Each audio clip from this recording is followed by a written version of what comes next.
नमस्कार मित्रों, Shukla ji UP 32 channel में आपका स्वागत है। और मित्रों, आप लोग अच्छे होंगे। और आज हम आपको इस वीडियो में भगवत गीता के 14वें अध्याय के महात्म्य के बारे में जानकारी देंगे। तो मित्रों, ध्यान से सुनना ये कथा। और ये कथा सुनने से जो लाभ होते हैं, या रोज सुबह अपनी पूजा में भी इस पाठ का अध्ययन करना, जिससे भगवान खुश होते हैं और आशीर्वाद प्रदान करते हैं।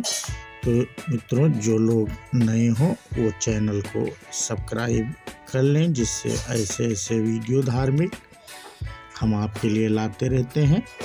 और बेल आइकन को दबा देना, जिससे नोटिफिकेशन आपको तुरंत मिल जाए।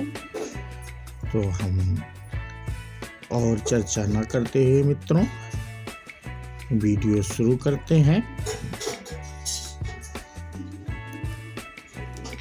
श्री महादेव जी कहते हैं पार्वती जी से, अब मैं भव बंधन से छुटकारा पाने के साधन भूत 14वें अध्याय का महात्म्य बतलाता हूँ। तुम ध्यान देकर सुनो। सिंघल द्वीप में विक्रम बैताल नामक एक राजा थे, जो सिंह के समान पराक्रमी और कलाओं के भंडार थे। एक दिन वे शिकार खेलने के लिए उत्सुक होकर राजकुमारों सहित 2 कृतियों को साथ लिए वन में गए। वहां पहुंचने पर उन्होंने तीव्र गति से भागते हुए खरगोश के पीछे अपनी कुतिया छोड़ दी। उस समय सब प्राणियों को देखते देखते खरगोश इस प्रकार भागने लगा मानो कहीं उड़ गया है।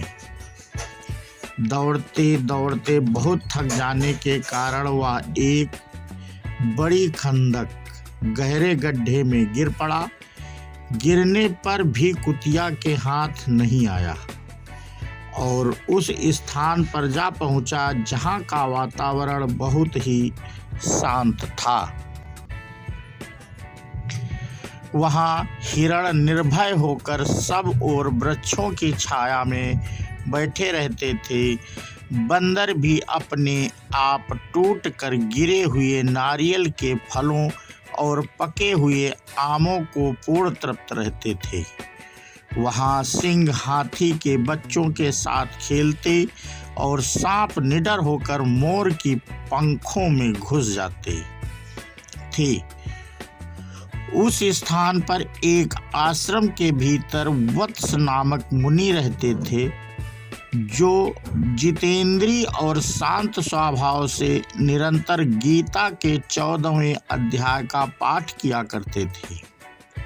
आश्रम के पास ही वत्स मुनि के किसी शिष्य ने अपने पैर धोया था। ये भी 14वें अध्याय का पाठ करने वाले थे। उसके जल से वहां की मिट्टी गीली हो गई थी। खरगोश का जीवन कुछ शेष था। वह हाँफता हुआ आकर उसी कीचड़ में गिर पड़ा। उसके स्पर्श मात्र से ही खरगोश दिव्य विमान पर बैठकर स्वर्गलोक को चला गया। फिर कुतिया भी उसका पीछा करती हुई आई।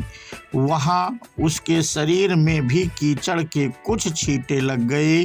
फिर भूख प्यास की पीड़ा से रहित हो कुतिया का स्वरूप त्याग कर उसने दिव्यांगना का रमणीय रूप धारण कर लिया तथा गंधर्वों से सुशोभित दिव्य विमान पर आरूढ़ हो वह भी स्वर्गलोक को चली गई। यह देखकर मुनि के मेधावी शिष्य इस्कंदर हंसने लगे।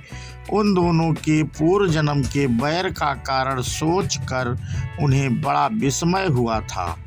उस समय राजा के नेत्र भी आश्चर्य से चकित हो उठे। उन्होंने बड़ी भक्ति के साथ प्रणाम करके पूछा, विप्रवर, नीच योनि में पड़े हुए दोनों प्राणी कुतिया और खरगोश ज्ञानहीन होते हुए भी जो स्वर्ग में चले गए, इसका क्या कारण है? इसकी कथा सुनाइए। शिष्य ने कहा, भूपाल, इस वन में वत्स नामक ब्राह्मण रहते हैं। वे बड़े जितेंद्रिय महात्मा हैं। गीता के 14वें अध्याय का सदा जप किया करते हैं। मैं उन्हीं का शिष्य हूँ। मैंने भी ब्रह्म विद्या में विशेषज्ञता प्राप्त की है। गुरुजी की ही भांति मैं भी 14वें अध्याय का प्रतिदिन जप करता हूँ।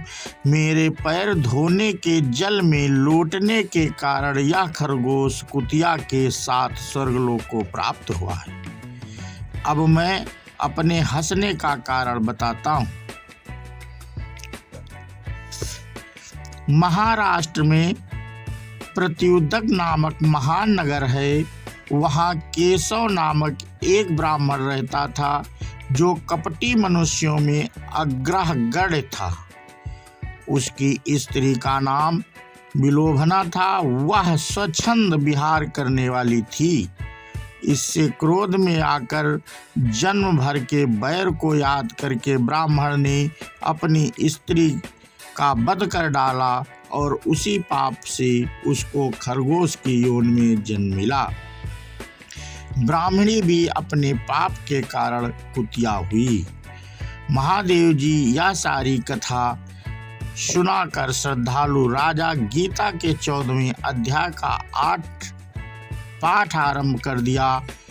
उससे उन्हें परम गति की प्राप्ति हुई।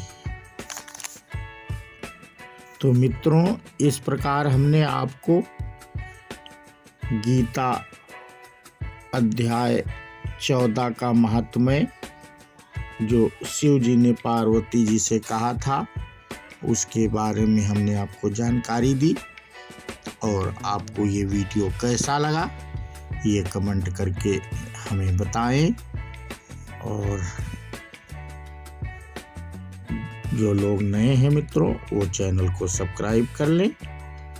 और हम अगला अध्याय 15 का वीडियो अगले ही दिन अवश्य लाएंगे मित्रों। तो जय सिया राम, जय श्री कृष्ण, राम राम मित्रों। और हम इसी के साथ अपना वीडियो यहीं पे समाप्त करते हैं मित्रों। जय सिया राम।